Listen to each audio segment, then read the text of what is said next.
Ladies and gentlemen, welcome very much to our investor panel session. It's a privilege to welcome our panelists on what is a very interesting topic matter, the perspectives of investors and how they are viewing the health, fitness and wellness marketplace. At the moment, we have Hendrik from Atlas Asset Management, Marcus from Sports Capital Advisors and Unmish from Pitcher Board Capitals. They'll be joined shortly by Lara Morgan, an investor who will be joining the session in just a few minutes' time. It's my pleasure to introduce Unmish, who's going to be your navigator, if you will, through this fascinating panel. I will drop off and leave you in very capable hands. Unmish, thank you for your time, and I'll let you discuss with the panel. Take care. Lovely. Thank you, Ross. Good afternoon, everybody, wherever you are. And a very warm welcome to Marcus and Hendrik, and hopefully soon Lara as well, who will probably be logging in from the UK, where it is 8:30 in the morning with a nice hot cup of coffee, probably. I thought we'd kick off by sort of really addressing the elephant in the room about COVID. And as investors, both of you invest. Marcus, you represent investors, and perhaps you invest yourselves. Marcus, you and Hendrik, you represent almost principal investing on behalf of family offices. Talk us through how you have framed thinking about COVID before, during, and after. Let's start there and then go into the detail. Marcus, would like to kick off? Yeah. So, I think we've had a number of learnings now since we've been in this for about 2.5 months or so. There was certainly a lot of confusion naturally in the beginning, and this applies to all industries, nothing really to do just with fitness or sports, but the confusion was all about the regulatory side, and the regulators were confused. So the world was confused at the end of the day, and all the businesses in it. I think as we have gone through this, and there's some sort of perpetual, it's sort of the stats come out, this comes out, different countries go up and phase out of the lockdown. The best way to really look at this, we have found, is really about other industries that are similar, that have come out and that have seen the impact. So industries that are, let's just take a fitness center as an example of what we're talking about. You have people going to a club, to a room. They naturally go to meet others. They go to use the facilities. They go to use the machines and the classes.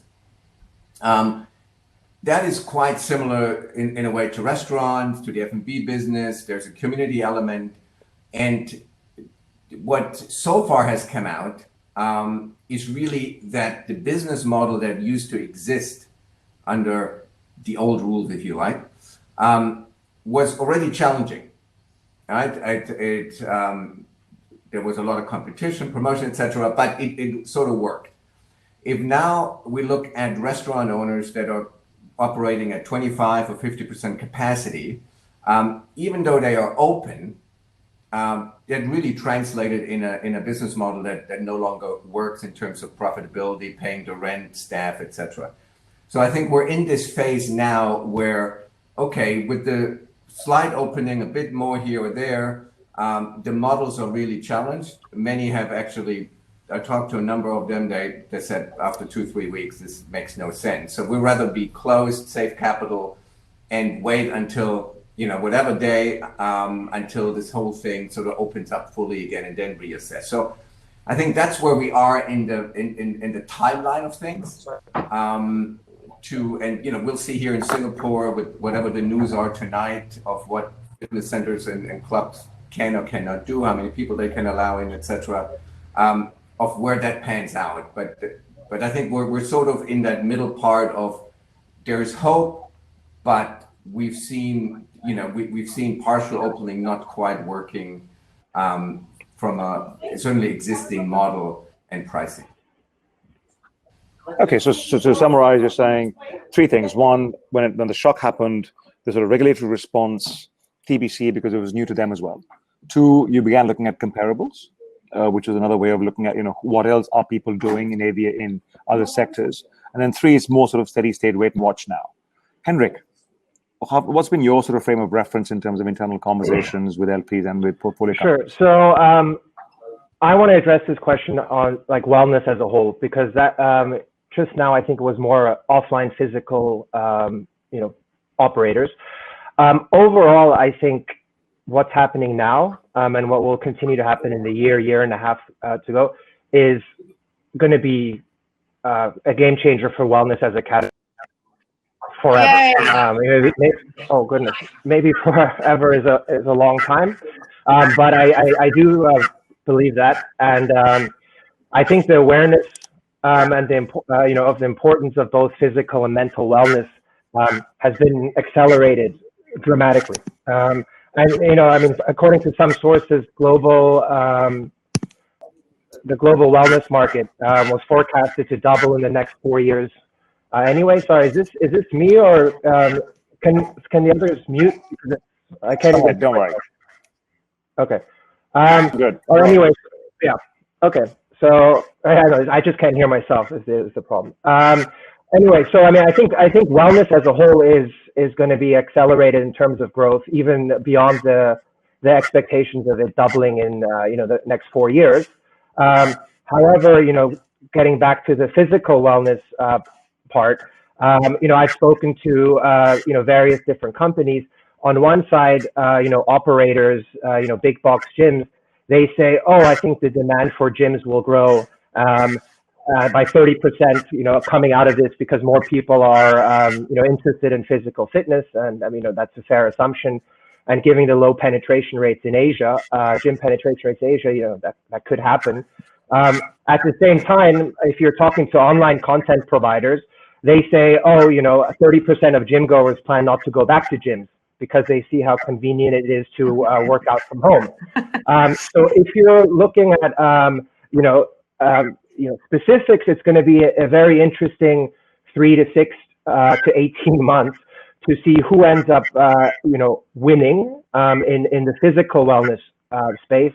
But I think overall, wellness is going to benefit greatly from this, especially mental wellness, right? In terms of the corporations, giving out Fitbits, giving links to people you can talk to if you're feeling lonely, and I keep mentioning this because it was such a shock to me when the government WhatsApp group in Singapore, they sent links to people that you can talk to if you're feeling stressed, etc. So I think the mental wellness aspect is going to grow dramatically over the next 18 months, 5 years, 50 years. It's going to be pretty exciting time if you're in the mental wellness space. Lara, welcome to the panel. Better late than never. Apologies. No problem. We were just talking about sort of the view of what you think in the short term after COVID, what that means for the wellness industry, and maybe particularly for the UK and those things in Europe that you see. I think Hendrik summarized it. I'm not sure I can add too much, because I think there is a nervousness where customers of ours, the big sort of gym groups are already experimenting. One of my staff is a member of David Lloyd Gyms, and they're already doing outdoor classes, and it's kind of very tepid, but actually they're working really hard to make the reception back to a membership club a really enjoyable experience. So I think that if companies really up their game in engagement, they've got a chance of, retaining membership and igniting the fact that people have been lonely. And quite right, the mental piece is enormous. But equally, I have Yogi Bear, and our product is a yoga product. We're 10 times growth, because the home studio, and quality that people can use at home is going to challenge that flexibility. But maybe there's a really good marriage here, which says more people will be in fitness. Some will choose initially to start at home, and as they get fitter, maybe they feel they want to be part of a community. And actually what I would, suggest is that, if the team have the ability to execute an engaging brand and a high quality product, and they're passionate about it, there will be winners and losers in both categories. But clearly home fitness is a much bigger new phenomenon. And I think a dilemma is how much free has been given and how much quality there is. So that team that executes the quality is what I would invest in. Okay. So I think one of the things, Hendrik, you also mentioned then is there's really a separation of operators that rely on big space, rental, heavy capex overheads versus that part of the industry that's mobile, flexible, digital. I think we always need to separate the different elements, and when we talk about the fitness and wellness industry, when we look at investment spaces over the next sort of 1 to 3 years, everything from infrastructure to digital to equipment, services, nutrition, where would you think from an investor standpoint you would now focus more your mindset on versus say 4 months ago? Well, I think over the last, just to give a bit of brief background, we decided to launch this wellness portfolio about 9 months ago, and with our first investment actually coming during COVID. So I'm not sure how much I can speak to what we would have done before. I guess I wouldn't say luckily, but the legacy investment in our portfolio has actually done very well during this time. But I think it's what I think is important at this point is for people companies, operators, content providers, etc., to work together, because this is a situation where, because of what's going on, the entire wellness pie is going to grow dramatically. And whether it's a matter of the unlikely partnerships like boutique gyms with big box gyms, or gyms with actual content providers, just to increase the accessibility to as many people as possible, because I think in the end, everyone can benefit from this insane growth that the wellness industry is going to see over the next, whatever time frame you want to put on it. Thanks. Sorry, Lara, did you see that same strategy pan out in Europe as well? Yeah, I think. Sorry, I was just going to say, I think the distinction of offerings is going to be really interesting, because already we were seeing some of the kind of older clubs and membership organizations and fitness franchises start to go, we need to provide something different and more variety. We were moving outside, actually, enough cycle studios. I think we were moving to sort of yard effect in-house for the convenience of the office worker. But think how that may be devastated, because is the office worker going to be going to office on the regular basis? Is it going to actually meet, the occupancy dividends? I come from hospitality, so I always think about sort of what's the distinctive offering? What's the difference between 5-star, 4-star, 3-star in fitness, and how people achieve that? And then I think about, how the potential market is changing. And I don't think markets are hugely different, actually, as hugely different as people think in their maturity, because, you've already got Absolute in Phuket and Thailand and Malaysia, or wherever Absolute is. And it's ripped off SoulCycle. Let's be honest. I was laughing my head off when I was in Phuket and trying to go to a cycle class. I might have, if they'd rebranded it SoulCycle, I wouldn't have been any surprise. The world is so small. This is moving really quickly, but perhaps the smaller people that are wanting to grow need to be really conscious of what is happening in different markets. So ironically, they need to travel a bit, but I also think they need to have courage in their own convictions, because investors, they invest in the team, the ability to deliver, the balance sheet, the execution. So this is I think a very important point. In let's say pre-COVID, we looked at sort of management concept, market size in terms of evaluating different opportunities. Hendrik, would you say now the idea is more important now versus management, or would you say, the criteria for selection is still very much the same as before? Given the new landscape that we're all in. Lara, that question to you. Yeah, sorry. Sorry, I couldn't hear Hendrik. The question was how But so if, yeah, the question evolves around, management, concept, geography. If there's an investment opportunity and, and we look at pre versus post-COVID, would you say the concept is now more important because we have somewhat of a new reality versus maybe before you would have said management or geography growth potential was more important? Has that shifted?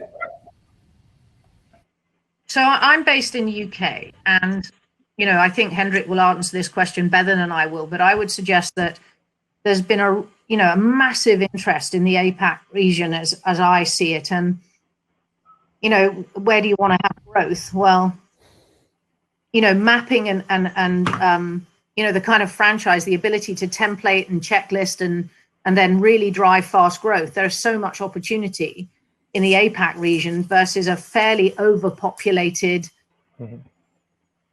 I don't mean to be hideously critical, but homogenous group of quite same as operators in Europe and the UK, I would suggest. So I think innovation could be a real, any investor and an innovator that really connects the dots between home and community and club, or however that is the new way we behave when we're spending more time, inverted commas, locked up or actually restricted.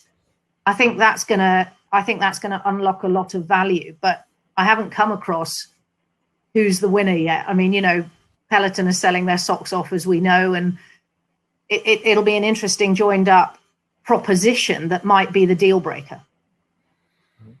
Marcus, what's your own thoughts on this at the moment? Because, of course, you are talking to various investors across maybe a lot of the sporting world. Do you think investment criteria will be reprioritized after COVID in terms of what companies are looking for to invest in? Yeah, we've certainly seen two main trends. One is certainly one of, depending how much cash someone has, there is a bit of, hey, obviously every great crash provides great opportunities to buy. So when it comes to IP assets that you can own, and you see the scalability of those assets over time, and they are at a good valuation now, there is more interest. When it comes to ideas, when it comes to startups, when it comes to sort of more risky investments, early stage, we've seen a decline. And you would think that, that's quite logical, given no one really knows what post looks like, what the recovery curve looks like, how the stock market is, either so far ahead of the reality or reality is behind the stock market, whatever you want to look at it. There certainly seems, they're certainly not aligned. So until that sort of pans out, I think there is certainly more of a wait and see. But there are, there are certainly those with larger pockets, that had cash available 6 months ago as much as they have today, and they're obviously looking for opportunity. Click on this, Marcus, because one of the criteria I think we're noticing from investors is the scalability through digital, through the online angle.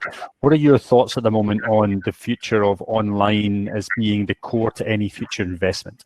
Do you think this is going to be a deal breaker for many investors if they don't see the digital engagement and digital upside? Yeah, so digital has always been important, even prior to COVID.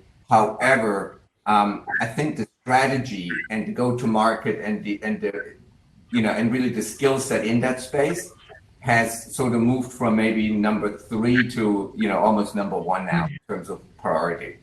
I think any business where you go in and you have a 3, 5, 10-year time horizon as an investor needs to have that fairly solid, fairly planned out, and you need to show how that ROI, how that return is generated through that channel. So I think that ability to say, hey, we have this side, let's say the offline world, we think this still works to this degree or whatever, that's great. but you need to really show how the revenue side is going to get scaled and is scalable on through the digital side. That is much more of that diversification piece, where you then, where investors feel more secure, more safe because of that channel being well developed. Thanks. Hendrik, I'll just pass that same question to you and then I'll pass back to Unmish. What are your thoughts at the moment on the importance of digital within an investment opportunity? I think for the most part, digital is going to be key going forward. However, I mean, I did want to go back to the question whether team is still important versus the idea. I think team is actually more important now than ever before. And the reason why I say this is because I really think there needs to be unlikely partnerships, as mentioned before, formed.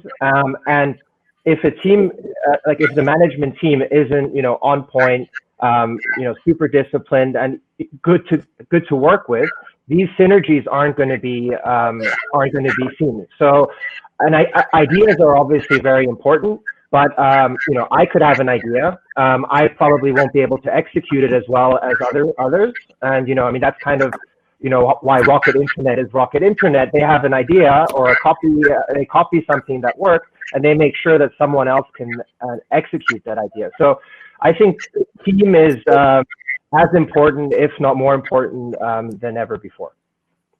Thanks. Unmish, I'll leave it in your capable hands, my friend. Thank you very much. I have no idea where you guys are at in the narrative, but I'll carry on. And if you've gone through something, that's fine. Lara, good to see you again. I just want to try and put a geographical focus on this. Lara, you're based in the UK. Good morning. Marcus, you've got European clients on the buy side. We can kind of get some idea in terms of what is your sense of this sector and the themes we've discussed so far: digital, team, COVID. So on the across Europe, what's the sort of way that the UK is looking at it, and then perhaps Germany? Probably Lara, start with you. I mean, God, I'm so deep in the growth of some of our companies, but I mean, I think Marcus and cash is king. The good old, an investor that is going to spend cash at the moment is going to think that cash can go an awful long way. So and I think there is, an interesting activity around what franchise operations are doing in terms of, how efficiently they can run, because there's been some breakdown of how, what the quality of the offering, like Hendrik was saying, the execution of that offering. And I think that's going to come under pressure. I think landlord ownership, that structure of overhead is going to be very challenging for some of the businesses and the way they are set up versus whether, an organization that's set up in a different way, lower cost delivery, I think is going to be really interesting because they're going to be competing with at home. And just going back to the digital thing, I've seen product brands launch on Instagram today and make a revenue stream that is so substantial on the Instagram channel because they are using digital as their first channel. It's how they went to market. That those brands are going to be extremely powerful because they genuinely have built a community fan base, and the fan base follows them and they want to be associated. I mean, we're having conversations with football clubs and, the mega media organizations who now have this, huge following, and they want to go more into that channel. And that is as much sporting investment. So we're also seeing some of the big, football organizations look at product and service. I find that really interesting as a crossover because they are in effect new media. I don't know. I mean, I think there's an awful lot of change. I guess you're making 2 points, aren't you? One is, at least you're making many points, but the two that I can perhaps take away are, one is that there are certain teams and certain businesses which are natively digital or even natively social, not even digital, but social. Yep. In terms of the Instagram example, and then they can sort of scale that with the platform and the community. The second piece you're saying, which probably goes back to Hendrik's point about unlikely partnerships, where IP owners like clubs or leagues or player agents have suddenly found that rather than actually doing a deal with a national newspaper, or TV station or a weekend magazine. They're going to digital and social platforms. What does that mean from an investment multiple perspective? Because obviously you're looking at, print is very different. Newspapers, what used to be called the pass around rate. One newspaper is read by 6 people. Television had broadcasting and ratings, which was a bit color on dot. And digital has a much larger piece, which can be also measured. Well, I mean, so if I'm buying revenue, selling EBITDA. The laughable thing is, for the last 5 years or 10 years, anybody that's approached me with any product business has tried to convince me that it is a digital business because the digital multiple is attractive. But actually, product, I mean, that, it wouldn't matter if it was a toilet brush. It's clearly a digital toilet brush. And that's just, but what is happening is that people, and I think younger generation, I mean, I have 3 teenage daughters, and, email is dead, mummy, you're a dinosaur, what's Facebook? But actually, we need to think about that in the fitness industry because they're our new consumer. That 21-year-old who is going to get a job and going to want to become a member of a gym because their fitness and their health is part of their psyche. We teach it much better at school. So I think the multiples around the combination of digital and services, I think that gets more interesting for the first time in the fitness industry. When you look at the explosion of interest in Zwift and Strava and also those, platforms like GlowFox and MindBody, who own massive audiences in health and wellness. We're talking to those companies about offering products to their partners. And those are very big deals. Yeah. I still remember when MyFitnessPal got sold for south of $500 million to Under Armour. At that time, it was primarily because of the user business they had. Marcus, to you, in terms of the LPs and the family offices you deal with and their perspective on the post-COVID world, Lara made a very interesting point about the offline-online dynamic of products and service sales. Could you talk us through more in terms of the role of content to drive commerce, either offline or online? Because increasingly there's a thesis to sort of say, I can engage audiences and potential customers with content, and then that whole awareness, consideration, purchase, that gets collapsed. Is that as simple as it sounds, or conceptually it's there and will take time? I mean, content has always been, in a sports world, always been key, right? A good product meant a good content. Now, I think we need to differentiate, therefore, is it an operator business or is it a platform content business? I think on the nutrition side, for example, we've seen some very interesting things that, it's a very good product, let's say healthy, and has some elements that are new. But the way the packaging, the content around it, the feeling, the look and feel and the emotion that gets attached to it, and even how advertising is done or how a spokesperson and other things are involved, clearly plays a big role, both in terms of attractiveness of these audiences and doing partnerships. Because ultimately, if you're a new brand, you need to partner with somebody.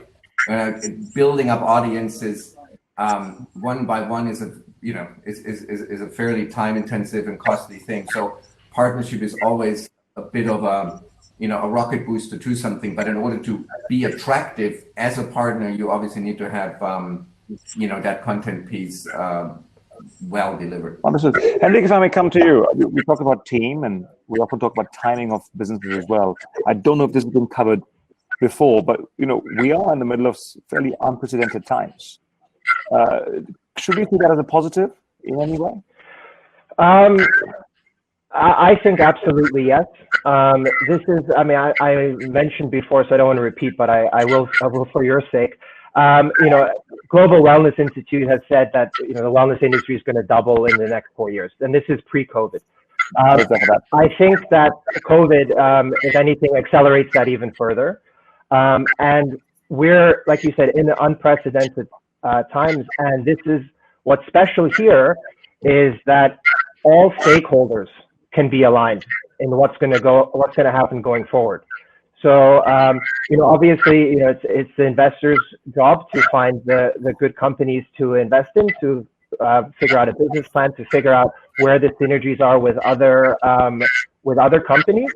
But on other stakeholders. I mean, the government, insurance companies, big corporates or small corporates. They're all making moves where, in Singapore, even pre-COVID, there was, I think, 100,000 people or 1 million people were going to get Fitbits. Insurance companies are giving Fitbits, and if you walk 10,000 steps a day, you get your insurance policy, your premium goes down. And corporates, the same thing. I mean, Fitbit everywhere. But that's just physical wellness. I think the mental wellness aspect is where governments need to step up, especially in Asia, where it's not okay to talk about your feelings. In the US, if you're burnt out and you call your boss or you call your HR person and you say, hey, listen, I'm a little burned out, I'm a bit stressed, I'm thinking of taking a mental wellness day tomorrow. They're like, hey, you know what, take Thursday and Friday off and come back stronger than ever on Monday. If you try to do that in Singapore or anywhere in Asia, that's just not gonna fly. So that kind of change needs to happen from the top down. And then, from the bottom up, everyone's a stakeholder here. If we're going to let's be positive and say 50% of people are going to come out of lockdown. I mean, in Singapore, it's happening on Friday. 50% of people come out of it happier or more well than before. And I think that's being very, very optimistic. So the other 50%, they're in a funk. They've been, drinking by themselves. They've been watching television. Surely not. Eating bad food. And the thing is now, I think it's very important to try to, play things forward, if you will. You get those people to come out for a walk. Those who willing hearts help out. Don't make fun of the fact that they've gained a bit of weight. So I think this is a very important time where everyone can work together, from government all the way down to just every single individual checking in on a friend. Hopefully, that's a positive look. And it's a very interesting point you raise about the physical side and the mental side. My father, who we lost last August, was bipolar, and he was bipolar for 40 years. But he was only on medication for 30 years. He spent 10 years without medication. And when I talked to my friends about it, even when he was still with us, you could feel him squeamish. But I was like, look, I've had friends who I've lost. So I think it's a very interesting point in terms of it's almost how the other half lives. There's also a generational complete difference in the approach to the embarrassment of being mentally unsound, right? Indeed. And I mean, I'm clearly biased. I have a brand called Centered, and everything about Centered is trying to give somebody, and I am unhingedly biased because I think through scent and the scientific value of aromatherapy, we can really improve lives. But and thank you, Hendrik, because I absolutely agree. I think there is a new mental standard of conversation. And actually, finally, what we're seeing, the Bupas and the Nuffields and the big health organization and insurance companies. Vitality is another big UK brand. And the South African system has been about, you want health insurance, join a gym, we'll pay for your gym. It's a different model, right? And so I think people are finally understanding that, without the head, the heart is irrelevant because you won't get the heart moving. I mean, I think, answering your question, out of adversity, we drive innovation because we as human beings look for enterprising solutions. And at the ground base, I think the investor that stays alert and sees what are the people that are really joining up all these facets, including the mental health pillar, I think that's going to be a really interesting conversation. And if I can just sort of throw a couple of examples, and you look at 9/11 19 years ago, 18 and a half years ago, there was no YouTube, there was no Facebook. You look at the GFC 2008, there was no Uber and there was no Airbnb. And these are very large businesses. And Amazon was a very different business in 2001 and 2007 to what it is today. So I guess, to your point, I guess if the pace of changes is right and you adapt to it, it goes back to Hendrik's point about team. The headwinds, the positive headwinds that the macro provides you with the crisis could be very, very significant. So it's not all doom and gloom. And I'm also conscious of the clock. We've got about 5 minutes with us. Let's play crystal ball grazing. Assuming we are into 2030, which is 10 years from now, and we are sitting on a beautiful bar on the top of the Marina Bay Sands in Singapore. Ross is, of course, buying the drink, not me, or any of it.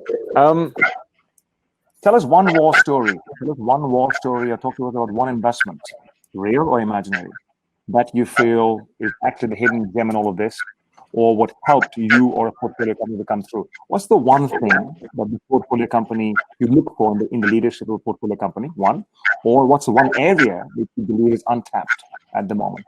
Take a pick. You want to start with Hendrik? Sure. So I'll do both. I'll do one that I think is important, and I'll do one that's definitely untapped. I won't be able to do that part, but someone will hopefully soon. So in terms of Atlas wellness portfolio, we look at things in 3 buckets that covers the wellness space. So you have calorie burning, calorie restoring, and then your reset, relaxed, kind of the mental wellness bucket. Recovering. That's something that no company addresses all of it. So there's no plug and play solution, whether it's for B2G, B2B, B2C. No one does that yet. And I think that is going to be the company, not necessarily a company, it can be a merger of different companies that gives a plug and play solution. I think, again, in Asia, the growth of both importance of physical wellness and mental wellness is going to be spectacular. And the company that can address all 3 of those buckets, that's going to be a unicorn. In terms of the untapped market, I mean, we've spoken probably mostly about digital, about online. One thing that I've been trying to think about, but I definitely haven't come up with anything, is what happens to the anywhere between 60 and 80% who don't have smartphones. The digital offerings don't apply to them. And this is something where, I'm not sure, I'm not smart enough to come up with the answer, but there needs to be someone who has great relationships with NGOs, with government, to figure something out, how to address the unsmartphoned, not the unbanked, but people without. So effectively, the health and wellness equivalent of the unbankable. Exactly. In terms of smart device ownership. Correct. Okay. Exactly. Marcus, I'll come to you, and then I'll wrap up Lara. I think what became very clear in this pandemic is the underlying issue of why this virus is even successful in its sense, and that is it's the unhealthy lifestyle that humanity, the large part of humanity has had. So obesity, sugar, everything that primarily drives healthcare costs, the billions of dollars, heart disease, and all these other things. That never gets really put in the equation, but that is the underlying thing, right? It's very clear that every scientist says your immune system is your #1 defense against this or, of course, any other virus. So instead of relying on a medication that can just, again, put a little a Band-Aid on something, and then until something else comes up, because, I'm sure that's not the last thing, and we start the whole cycle all over again. It's, in my opinion, it needs to be much more of a groundbreaking reset. And that means we have to go back to how our bodies are originally designed to function. It is designed to take care of itself, but we have to enable it to do so. So I think a product on, let's say, on the nutrition side, for argument's sake. I'm going to have to interrupt you just there. But I think just to summarize you, it's less about the outside in. It's much more about the inside out in terms of the consumer dynamic. Lara, I'm sorry to cut you for time. But if you want to wrap up in 30 seconds, because I'm conscious of the audience. So very quickly, the most valuable commodity for health in the world is time. And I think there's something to join up the commercial, corporate, personal drive, motivation with tech that books in time so that actually I'm not behaving like a mad lunatic most of the time, being ill-disciplined, but actually really building the time to be well. And I'd like that to be in the new vernacular. And I think that can be combined with entertainment, engagement. And I don't know if that's an answer, but I invest in stuff that builds time, because time is the most valuable commodity in the world for healthness. Fantastic, great summary, and a very, very cogent, relevant point to end on. Lara, Marcus, and Hendrik, thank you very much for your time. I'm not quite sure how the admin works. I'm not quite exit page left, but thanks again for your time. And Lara, enjoy the rest of your day. Okay, guys. Thanks. Bye.